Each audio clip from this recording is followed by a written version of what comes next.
Damn, look at this thing. Looks like you've been swinging this around for years. I'm guessing you've even been swinging this around in your sleep.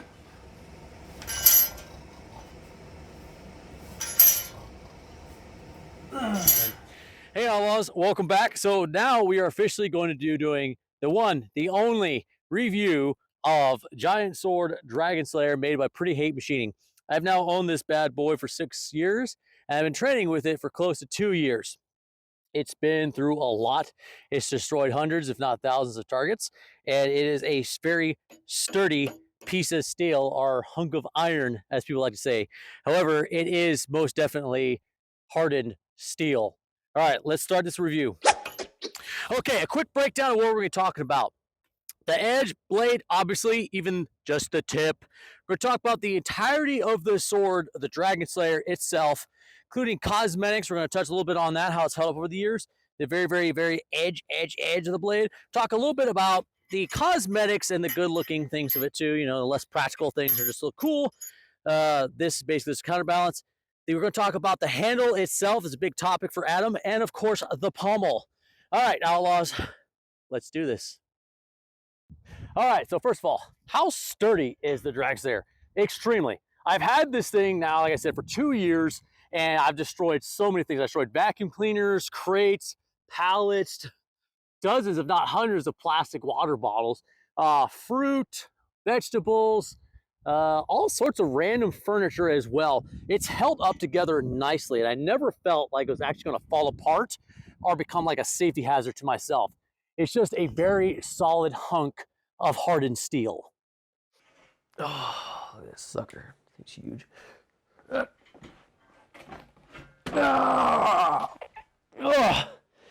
And that's about as high as it goes, because any higher, and it's going to destroy my roof.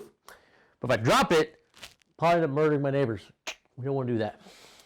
Wow, this thing is awesome. Look at that. Look at that shine. That is beautiful. And it really feels sturdy. I really like it.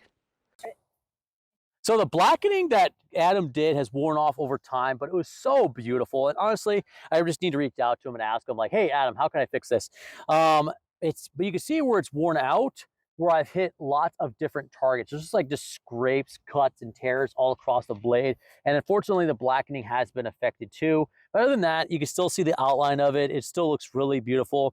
It just looks like a weapon that, you know, someone's been swinging around for almost 2 years and destroying lots of things. All right. Hey, Outlaws. Okay, now we're going to talk about the actual edge of the Dragonslayer itself. The lethal, the teeth, the real dangerous part of it. A lot of it is still in pretty good shape, and I'll explain these things in a minute. Because what Adam did was he created a wedge-shaped edge. That way, when it hit into the target, it bit into it and it split it in half, and it would maintain its sharpness for longer periods of time. All right, let's go over the first major obvious thing you've seen. This is not rust.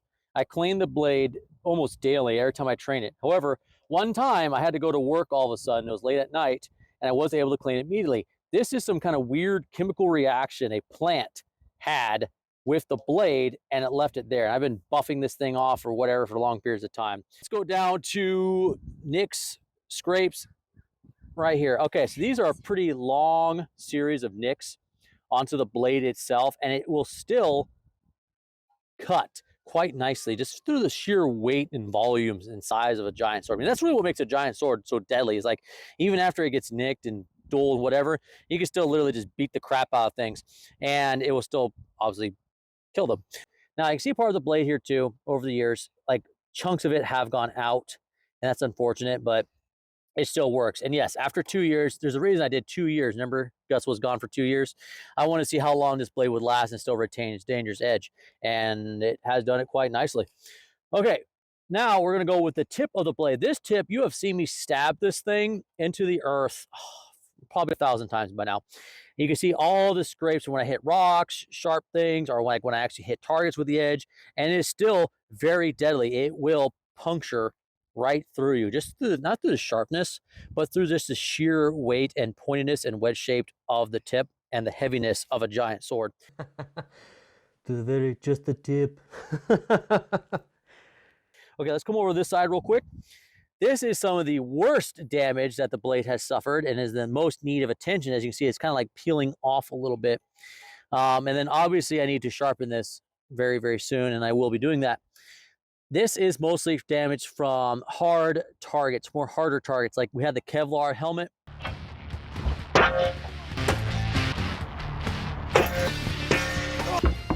So you can see there's some Kevlar on the blade. It's gonna cut the heck out of it.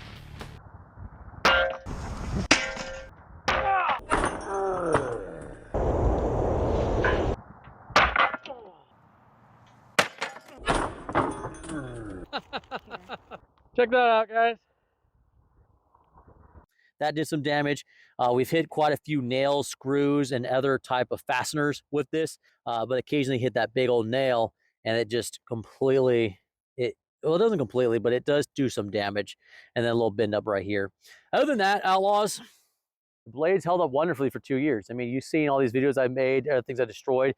Literally times where I'm like hitting the damn ground with the blade. Okay, now we're gonna answer one of the questions that Adam has presented to me a couple of times over the years, and that a lot of people also present to him when looking to buy this sword, the handle, and how does it hold up?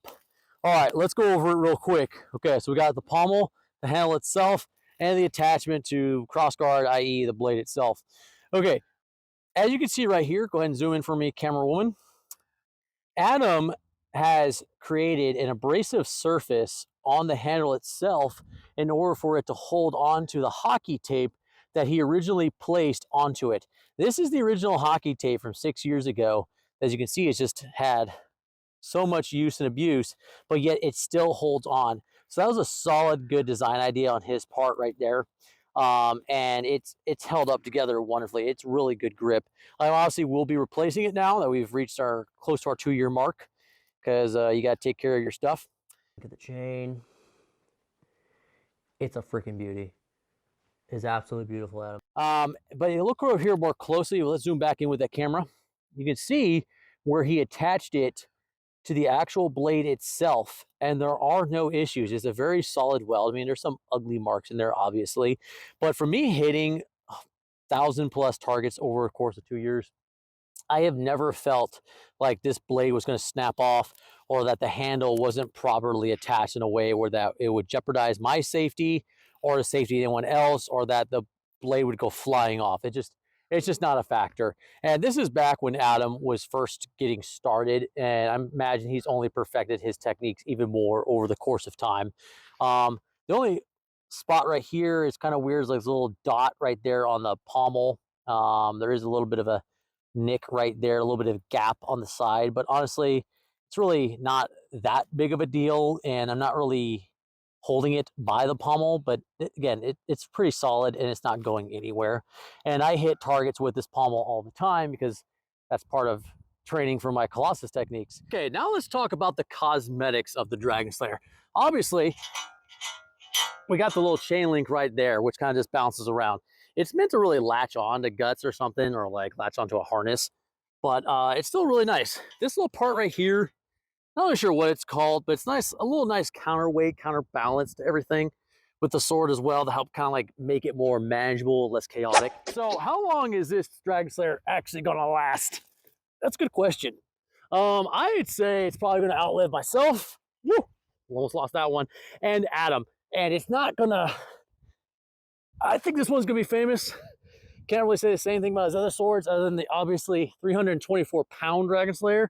So maybe I'll be buried with this. Maybe I'll put it in a museum somewhere. It'll be lots of fun. We'll see. All right, Outlaws. I'll see you next time.